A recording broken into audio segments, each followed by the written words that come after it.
আবারও যুক্তরাষ্ট্রের দ্বৈত নীতি প্রকাশ্যে এসেছে। টাইমস অব ইসরায়েল জানিয়েছে, গাজার সীমান্তবর্তী শহর রাফায় হামলা চালানোর জন্য ইসরায়েলকে সবুজ সংকেত দিয়েছে আমেরিকা। মার্কিন অনুমোদন পেয়েই ইসরায়েল রাফা সীমান্ত ক্রসিংয়ের নিয়ন্ত্রণ গ্রহণ করেছে।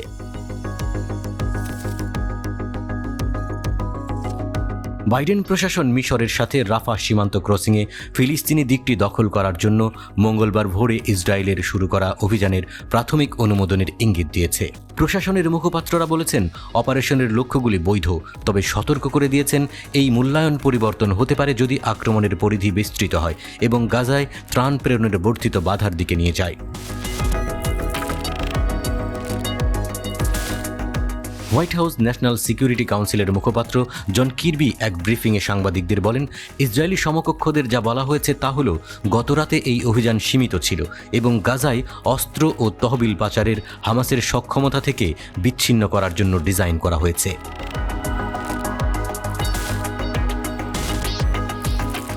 বাইডেন প্রশাসনের মতে ইসরায়েলের একটি কথা খুবই সত্য, তা হল হামাস এখনও রাফার গাজার দিকটি নিয়ন্ত্রণ করছে। এর মাধ্যমে হামাস রাজস্ব সংগ্রহ করছে।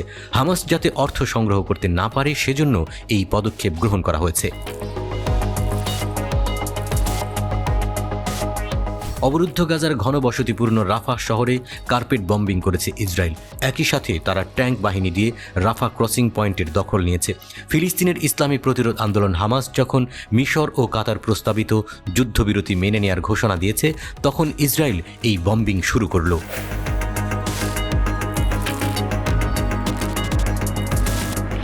ফিলিস্তিনের একজন সাংবাদিক জানিয়েছেন, তিনি রাতের আকাশে অগ্নিশিখা দেখেছেন এবং স্থানীয় জনগণ বলেছেন কয়েক ডজন ড্রোন তাদের মাথার উপর দিয়ে উড়ে গেছে। তবে স্টেট ডিপার্টমেন্টের মুখপাত্র ম্যাথিউ মিলার বলেছেন, এটি এখন পর্যন্ত একটি সীমিত অপারেশন বলে মনে হচ্ছে, তবে এটি পরবর্তীতে কি হবে তার উপর অনেকাংশে নির্ভর করে। আমরা স্পষ্ট বলেছি যে আমরা বড় ধরনের সামরিক অভিযান দেখতে চাই না। কয়েক মাস ধরে নেতানিয়াহু ঘোষণা করেছেন যে ইসরায়েলি সৈন্যরা রাফাতে হামাসের চূড়ান্ত শক্ত ঘাঁটি নির্মূল করার জন্য একটি অভিযান চালাবে। ইসরায়েলি প্রতিরক্ষা কর্মকর্তাদের মতে, হামাসের বাকি 6টি ব্যাটালিয়নের মধ্যে 4টি শহরে রয়েছে। প্রথম দিকে আইডিএফ অভিযানের ফলে রাফা ক্রসিং বন্ধ করে দেওয়া হয়। রবিবার হামাসের রকেট হামলায় 4 আইডিএফ সৈন্য নিহত এবং কাছাকাছি অবস্থানরত অন্যদের আহত হওয়ার পর ইসরায়েলের নিকটবর্তী কেরেম শালোম ক্রসিংও বন্ধ করার বিষয়টি জানানো হয়েছিল।